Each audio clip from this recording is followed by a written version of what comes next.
and stuff. yeah, relative to their bodies. Whereas the black doll, everything's out of proportion, and he looks. Let's just say he doesn't even look. Because it's a gollywog doll. I know, but can you not see how, for a black person, if that's how they're being the doll, they might find. No, I can't see that, and I'll tell you for why. Because black people don't look like that. If they're the ones that have gone and owned that as being themselves, that shows what low self-esteem they've got. Yeah, well, I don't know. I put my case forward, man. I'm not going to say everyone's like, that's everyone's opinion. I've got a guy there's a black. Yeah, say no more, Rog. They can't see it, mate. They can't see it. You know what I mean? And it ain't worth arguing. They can't see it. If they can't see it's racist and offensive, you know what I mean? Oh, I know, and IC3 doesn't find it offensive. Remember that. IC3, what's your views on this? Because they're using you. I'm just saying that if you can't. Oh, sorry. It's racist. Can you hear me? Can you hear me? Yeah, I hear you. Oh, yeah. It's racist, but I don't find it offensive. There you go. This is the discussion we were having. What I want to understand, right, is how is it meant to be a black person? But sensibly. I don't know. I don't want to row about this, right? Because people are saying it's ignorant of me. How is that meant to be a black person just because it's got dark skin?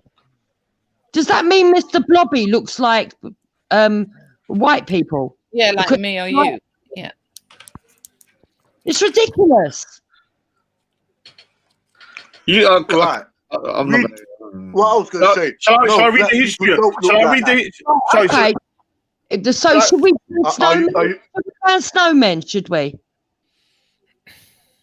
So should I go through the history? So I don't actually know myself, so I can read. See, the person that brought this up and said it wasn't offensive. Go through the history. All right, so let me go through the history. We're talking about it is very quiet at the moment.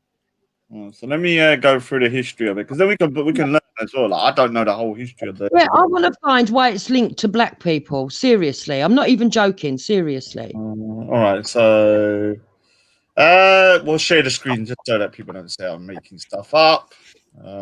Obviously, I got to Wikipedia. If you share the screen, then I can go through it. I think it was made into a racist thing by football hooligans, to be honest. Right, so let me just. I'll have to wait for. I can read it anyway. So the gollywog, yeah, this is from Wikipedia. Gollywog or golly is a doll-like character created by Florence Kate Upton that appeared in children's books in the late 19th century, usually depicted as a type of rag doll. It was reproduced by commercial and hobby toy makers as a children's toy called the gollywog, a pomtemptio of Golly and Pollywog, and had a popularity in the UK and Australia in the 1970s. This doll is characterized by black skins, eyes rimmed in white, red lips, and frizzy hair. Through homemade gollywogs were sometimes female, the gollywog was generally male. For this reason, in the period during World War II, the gollywog was seen, along with the teddy bear, as a suitable soft toy for a young boy. Gollywogs were adored by black and white children and were an item used to comfort them.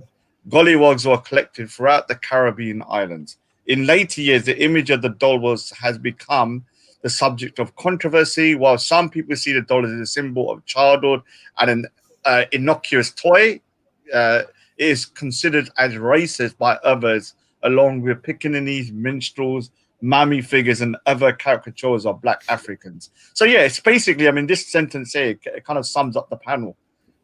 Some people see it as a, so I'll read it again. In later years, the image of the doll has become a subject of controversy, with some people see the doll as a symbol of childhood and an innocuous toy, meaning that there's no real malicious kind of like meaning behind it. It is considered as racist by others, along with pickaninnies, minstrels, mammy figures, and other caricatures of black Africans. The gollywog has been described by the Jim Crow Museum of Racist Memorabilia as the least known of the major anti-black caricatures in the United States. In recent years, changing political attitudes with regard to race have reduced the popularity and sales of gollywogs as toys. Manufacturers who have used gollywogs as a motive, e.g. Robertson Marmalade in the UK, have either withdrawn them as an item for change the name. In particular, the association of the gollywog with the pejorative term wog has resulted in the use of alternative names such as golly and golly doll. Since 2015, alternative histories have emerged, suggesting the dolls are based on Egyptian workers forced to serve under British occupation during the Anglo-Egyptian War. However, the claim appears to be pseudo-history. No internet or newspaper records of this story has been located earlier than 2015. All right. Right. So can I respond to that? Yeah, go ahead. Right. So was the actual character in the story? Because look, there's plenty of characters that have come about for children, right? We've got we've got the one with Andy Pandy. What was her name, Wendy? Andy Pandy. Oh, I can't remember. You know who I'm on about. There was Andy. Yeah, Pandy. I know what you mean, but I can't remember. Whatever her name was, she was doll like. She's got light skin, but I wouldn't say. I wouldn't say, but no, but Jemima's another one. I wouldn't say all white people look like Jemima. I wouldn't say all white people look like the one with the light skin with Andy Pandy. I wouldn't say that whatchamacallit, in the Night Garden, that one, what was it? Iggle Piggle looks like anybody, but obviously it's got human traits. I don't understand why they've gone and picked this and said, right, that means us. Was it a negative character? I can read the story. So it's just read the story. So associated themselves, other than the fact that they themselves think that they've got dark skin, frizzy hair, and what was the other characteristic? Big lips, I think. Right, so that's how they see themselves then. So let me read it. It says in fiction. I wish Velly would share the screen so you can see some of the pictures. In fiction, Florence Kate Upton was born in 1873 in Flushing, New York, United States, the daughter of English parents who had immigrated to the United States 3 years previously. Following the death of her father, she moved back to England with her mother and sisters when she was 14. All right. There she spent years drawing and developing her artistic skills. To afford tuition to art, she illustrated a children's book entitled The Adventures of Two Dutch Dolls and a Gollywog. Right. The 1995 book included a character named the Gollywog, who was first described as a horrid sight, the blackest gnome, but who quickly turned out to be a friendly character and is latest attributed with a kind face. A product of the blackface minstrel tradition, the Gollywog had jet black skin. Yeah, sorry, this is where it comes into the race thing. A product or the blackface minstrel tradition, but you know what the blackface minstrel is when it's dressed up as blackface. The Gollywog had jet black skin. Now the minstrels I can go along with being racist because I found out facts about that. Yeah. So it says a product, meaning it's related to a product of the blackface minstrel tradition. The Gollywog had jet black skin, bright red lips, and wild woolly hair. He wore red trousers, a shirt, stiff collar, red bow tie, and a blue jacket with towels, all traditional minstrel attire. So it's basically linked to the minstrel show. Upton's book and its many sequels were extremely successful in England, largely because of the popularity of the Gollywog. Upton did not trademark a character, and its name spelled Gollywog became the generic name for dolls and images of a similar type. The Gollywog doll became a popular children's toy throughout most of the 20th century, and it was incorporated into many aspects of British culture and commerce. For instance, some of the Leonard Blyton's books featured them often as a villain and sometimes as heroes. Upton's Gollywogs were jovial, friendly, and gallant, but some later Gollywogs were sinister, menacing characters. So the bit that you need to really see is the minstrel. So it says, let me read again. Yeah. No, if they're based to look like the minstrels, then I can understand it. Yeah. So a product of the blackface minstrel tradition. The Gollywog, so basically, like a product just means a link to it. The Gollywog had jet black skin, bright lips, and wild woolly hair. He wore red trousers, a shirt with a collar, a red bow tie, and a blue jacket with towels, all traditional minstrel attire. So what he was wearing was also linked to minstrels. So. Okay, so what she did Hey, was Raj, hold on 1 minute. Raj, Carry I'm gonna let you deal with this shit. I'm gonna come up. Big up. Yeah, you're putting up. They know about what you're putting up. The minstrels and the Goldilocks has a connection of racist and discrimination towards the black people within the 50s, 60s, and upwards. Yeah. Yeah. Bye then. Bye. Bye then. Hey, listen, Wendy. Every time we come up on these panels, I'm not gonna let go. I'm not gonna let go of you. I'm gonna have my foot on your damn neck. Yeah, bye. I'll have your foot on your damn neck from now on. Yeah. Oh, Once I get racist. nice to You're you, now you're being it's like, racist. nah, Okay. You know now what? you're being racist. That's You know fine. what? I'll go back off of Jupiter. I'll go leave Jupiter. So now you're being racist. Okay. I'll focus Fine. on your ginger nut. Fine. Maybe it's the Fine. ginger. Maybe it's the ginger nut in your head. Now It's you're like being you got racist. fucking nut for Okay. brain. Yeah, go away, racist. Go away, racist. Go away. Go away. And let you talk about black people even more, yeah? Go on. I would say you're. No, you've been racist. No, hold on. I'm gonna come off anyway because you're gonna talk Go about then. black people anyway. Nella, what is yeah? it? A long And try goodbye. to disrespect Go. you all the time Yeah, anyway. You go do it. You do it. You can't help it. But Jupiter, I think Hector should put scaffold all around your face to lift up your face a bit. I think you should use your money and get some scaffolds and lift you up a bit. You need to lift up. Go and do something productive with your miserable life. Hector. The little gollywog on the Go and do corner. something with your miserable life. Can I see your wife? Can I see a photo of your wife if you have any? My wife is beautiful. Can I see a photo of your wife? Sits there saying he's going to Can put I his see a foot on photo my of your neck. wife? I don't think so. Go and do something miserable with your life. Ignorance is real. Ignorance is real. Hey, Wendy, don't you have a mind of your own? You know, sitting there saying you're going to put your foot on my neck. You ignorant pig. You're an ignorant pig. You're an ignorant pig. Big up Hector. Big Yeah, up you're an Hector. ignorant Got pig. 2 white women over here. Go on, blood. Hector's got 2 of them. Wendy and Jupiter. Fuck I you know. don't think What a Sherry. side bitch.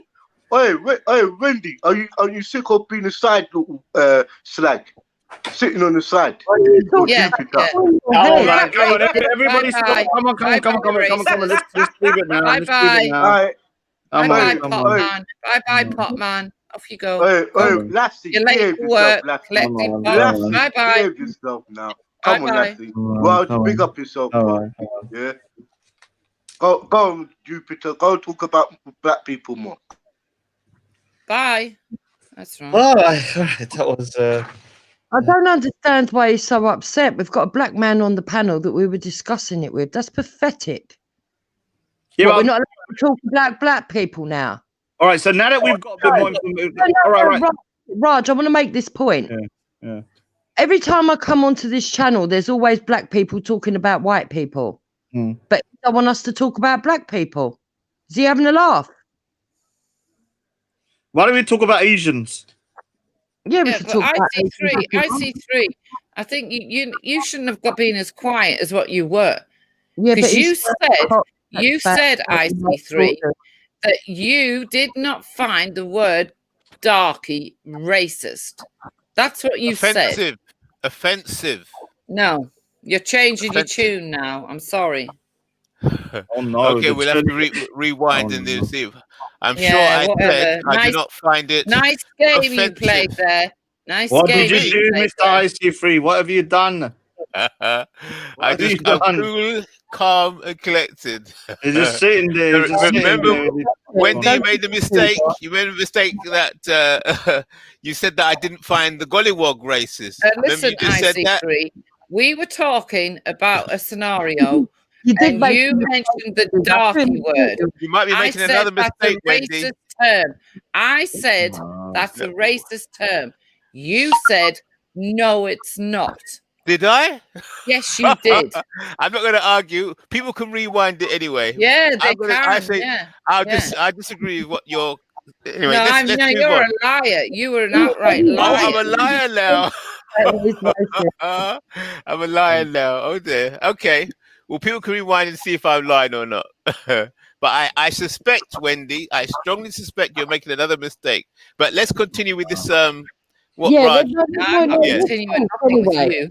So the fact of the matter is, right, that it's not IC3's fault. You can't blame him for something that old granddad did. I mean, when he comes on and he screams and shouts like that and just has a fucking meltdown, it's ridiculous.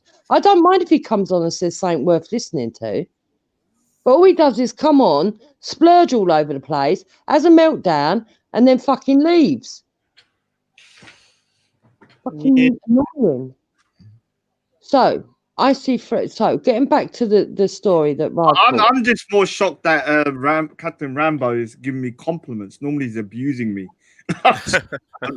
I'm not shocked about that. He's normally calling me the racist. So I don't know what to do now. I'm a little bit shocked. So let me give you an update, Raj. I think you come on a bit later. So we were discussing, is it possible to prove that an institution or company or corporation is racist? Number one. And then number two, we were asking, is it possible to prove that an individual is racist? So we covered the first one. We all agreed on the first one that yes, you can prove beyond doubt that an institution or company is racist. And the reason we said because institutional racism, the police were officially recognized as being an institutionally racist organization. So therefore, we all concluded that there's definitely ways, there's procedures to prove if a company or an organization or institution is racist. Then we went on to point number two. Now, we don't know what the procedures are to prove if the institution is racist or not, but we know they exist. Now, we went to point number two, which is there any way of proving whether an individual is racist or not? Prove it. That's more complicated. And that's how the conversation has been. Because to be honest with you, I'm told people are racist. We went on to the dolls. We got onto the dolls, IC3. Yeah, that's right. We moved on to the dolls. That's right. But from that flow. So how did we move? He's trying to forget about the dolls. He's trying to forget. He's trying to move. No. Yeah, move on to the dolls. But the roots and how we got into the gollywog is because we're discussing how can you prove whether a person is racist or not? Yeah. So I think when you brought up the fact that those dolls were on jam jars or something. Oh no, that was it. She said somebody got fired from the BBC because of those dolls. That's right. I know they were on jam jars when I was growing up. I remember them very young when I was young. Yeah. I don't remember. So the bottom line is this. If she did make the character off of the back of what the minstrels look like, and the minstrels were made off of the back of taking the mickey out of homeless black people, which is the alleged reason that they came about, then yes, there's a racial link. So now I'm beginning to understand. All right, fair enough. See, that's the thing though. Like, there's a difference between being racist and being ignorant of the facts. I didn't know that before as well. So this thing about talking the word race about is so stupid because you shut the conversation down. And if you start calling someone a racist, then you can't really have a discussion with them. You have to allow people to kind of grow and learn new stuff. You just get bogged down in this. Oh, you're racist. Then you can't even have a conversation. Yeah. So do we all agree then? It is possible. Let's see if we all agree on this. Do we agree that one, yes, you can prove beyond doubt that an institution is racist or a company is racist, but two, you cannot prove whether an individual is racist or not. No. Even if they use racial slurs. So racial slurs is not proof that a person is racist. Yeah. Is that correct? Yeah, I mean, I'll give you an example. Hold on, let's go round one by one answering those questions. No, I don't agree that you can prove that something is institutionally racist, but I accept that they do have a president and therefore they have a formula that they used with the police, and therefore they should reveal the formula so that we can use it on individuals if it fits, because we can't prove that individuals are racist, and it's individuals that run the actual system, and therefore, because the system's not human, it doesn't make judgments. It's the people that run it that do. And if you can't prove that the people are racist, then the system can't be racist. So I'd like to know how they managed to find the police force racist.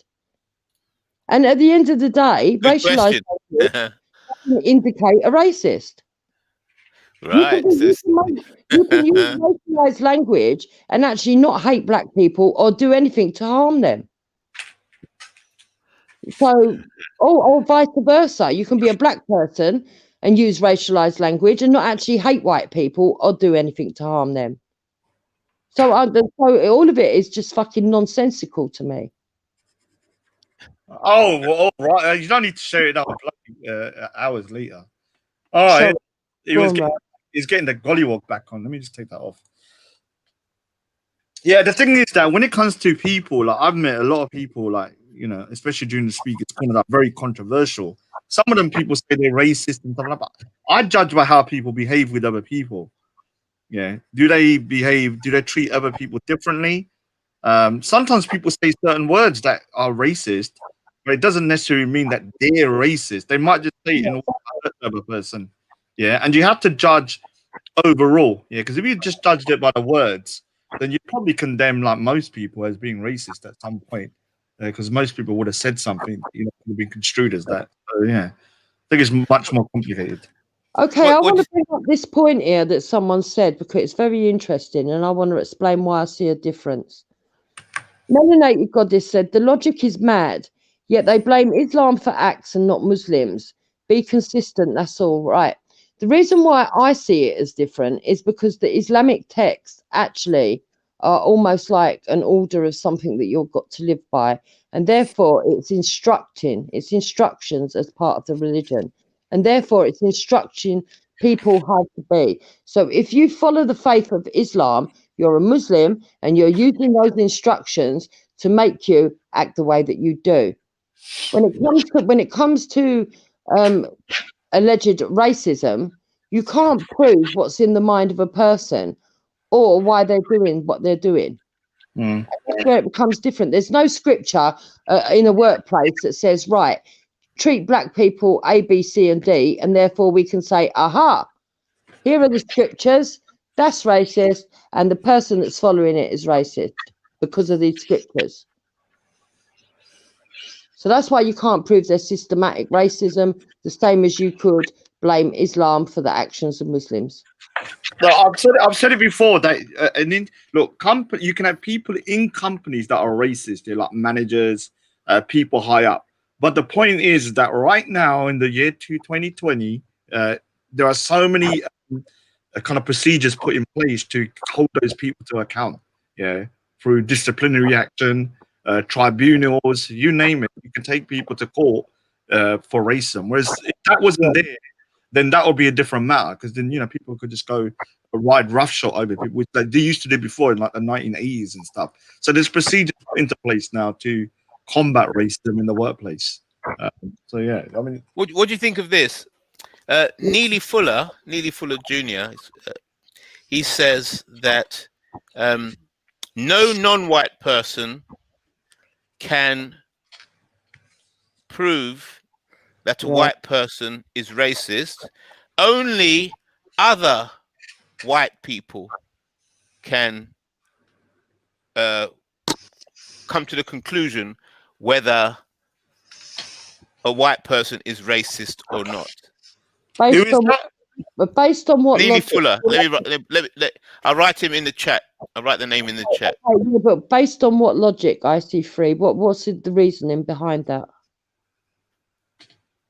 He's saying under white supremacy, yeah, only a white person can judge whether another white person is racist or not, because they have the I don't want to misquote him, but Is he a white guy?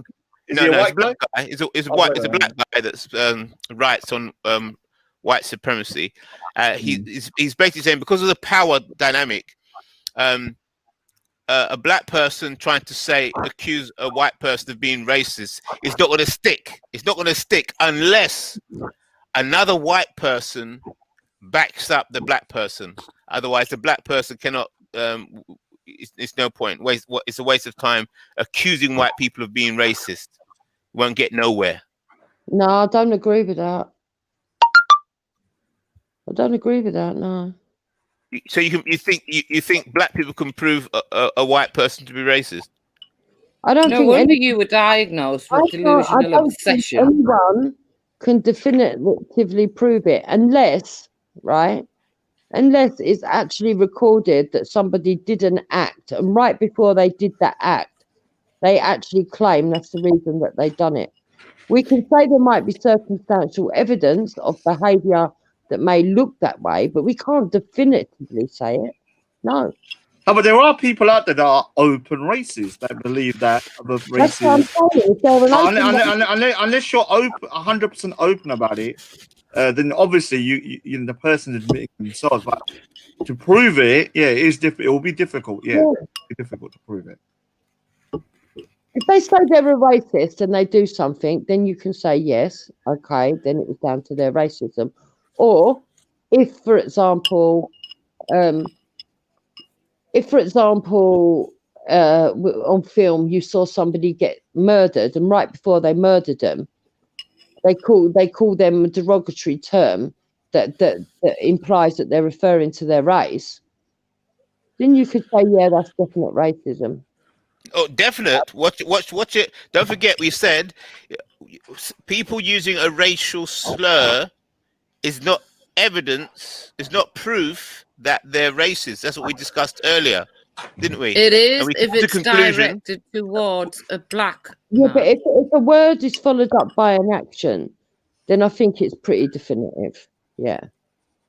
Pretty definitive. Yeah, Sorry, I can't even say it. Pretty. Why do you put that word pretty in there? Yeah. You see, you put that where you put. The reason that I put that in there is because all right, take pretty away. Let me say it's definitive.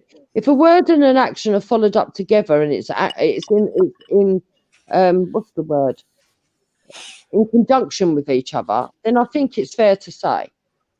And you're going to say, well, I'm putting fair, but it's definitive, I would say. So okay. So if a white person says,